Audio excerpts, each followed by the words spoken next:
Hi, it's me, Hakuna Matata. Hello to all Marcos loyalists, to all Duterte diehard supporters. Whoever you are, I am inviting and welcoming you to the discussion. Listen until the end and until your time runs out. Sa video na ito, makinig ka lang hanggang sa maubos ang oras mo. Pumunta sa Netherlands, sa The Hague, si Sara Lustay para i-celebrate kung ilang araw ba yung pagkakulong ng ama niya. Ganun na pala ngayon, ipinagse-celebrate ang pagkakakulong. May tililing talaga itong si Sara. Kakaiba din. At sa kanyang speech, binabanatan niya si si Senator Trillanes. Dahil alam naman natin, si Senator Trillanes, pinakamatindi na critics ng mga Duterte. Nagsimula kay Digong, kay Sara, kay Baste, kay Paulo, binabanatan niya lahat yan. At kung maalala natin doon sa Quadcom, muntik nang batuhin ni Digong nyo si Trillanes ng microphone. Sasampalin daw niya. At willing namang magpasampal si Senator Trillanes basta pumirma si Digong sa isang wave. At sabi ni Sentry, hindi daw niya titigilan ang mga Duterte hanggang sa mahubaran niya sila. Ang dami kasing nalalaman si Senator Trillanes tungkol sa mga Duterte. Kaya lagi niya silang kinokontra. Binabanatan niya sila.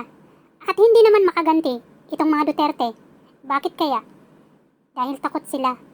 May laman ang mga banat ni Sentry. Balik tayo kay Sara Lustay sa kanyang speech sa The Hague.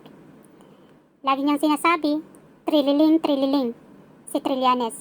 Yung trililing, ibig sabihin, may kulang-kulang. Kung trililing si Trillanes, bakit niya naisahan si Digong?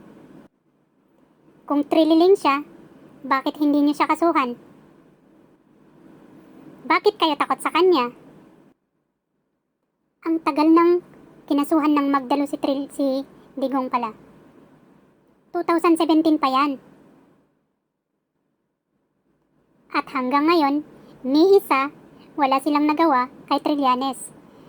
Pero minsan, nasabi ni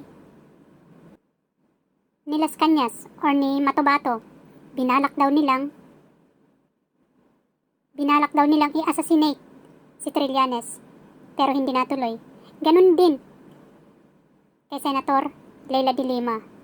Binalak din nilang i-ambush, buti na lang hindi natuloy. May awa talaga ang Diyos hanggang sa sila yung nakulong. Kung maalala ko lang talaga ang ginawa ni Digong kay Senator Leila de Lima, pinahiyan niya. Ginawan siya ng mga kwento-kwento para lang masiraan. Dahil kinakalkal ni Leila de Lima ang buhay ni Digong. Doon nag-umpisa kung bakit galit na galit si Digong kay Senator Leila de Lima. Balik tayo sa The Hague. Diba nag-file sila, ang defense team, ng interim release, yung pansamantalang kalayaan ni Digong nyo. Pero ngayon, at nasa trial yung motion nila, ayaw nila na ipalabas kung ano man yung magiging desisyon nila. Bakit kaya? Meron akong opinion dyan. Alam nila na marereject or matatalo sila. Kaya ayaw nila na malaman ng tao na wala na talagang pag-asa na makalabas ang Damatans. Kapag kasi nalaman nila na hindi makakalabas si Digong, mawawalan na sila ng pag-asa.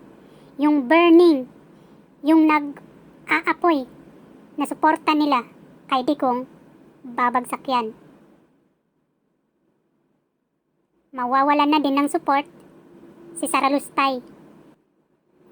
May sintu-sintu talaga itong si Sara Lustay. Of course, siya ang may idea niyan na huwag ipalabas kung ano yung magiging desisyon ng mga prosecutor, ng prosecution. Dahil magkakaroon ng malaking epekto sa pamilya nila, sa kung ano yung binabalak nila. Bakit di na lang kaya sila magkaroon ng reunion doon? Si Sara, si Bongo, si Bato. Doon sa ICC. Pero itong si Bato malapit na yan. Hintay-hintay lang tayo. At saka isa pa, si Roque sana. Ay naku, nanggigigil ako kay Roque. Bunga nga ng lalaki na yan. Bakla pala. Pag nahuli yang si Senator si Roque pala, magdadakdak pa kaya yan? Ang sarap busalan yung bungangan niya. Talo pa niya ang babae. Back to Duterte. Na wala talagang pag-asa na makakalabas yan, kahit yung kaliwang paa lang niya sana ang lalabas, wala. Hindi yan makakalabas sa rehas. Ang bigat ng mga ebidensya. At alam din ng ICC na may power pa din siya. Na kapag siya ang nagutos, susunod ang tao. Yung mga baliw niyang mga supporter. Yun ang isa na inaalala ng ICC. Kahit damatan siya, kahit uugod-ugod na, yung salita niya, yung order niya, yung command niya, ang makapangyarihan. Hindi yung katawan niya. Dahil marami siyang mga supporter na hanggang ngayon ay hindi pa rin nagigising sa mahimbing nilang pagkatulog. Sobrang fanatic kay Duterte.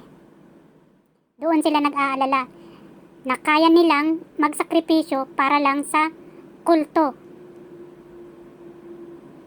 Sa pinakapanginoon ng kulto Duterte.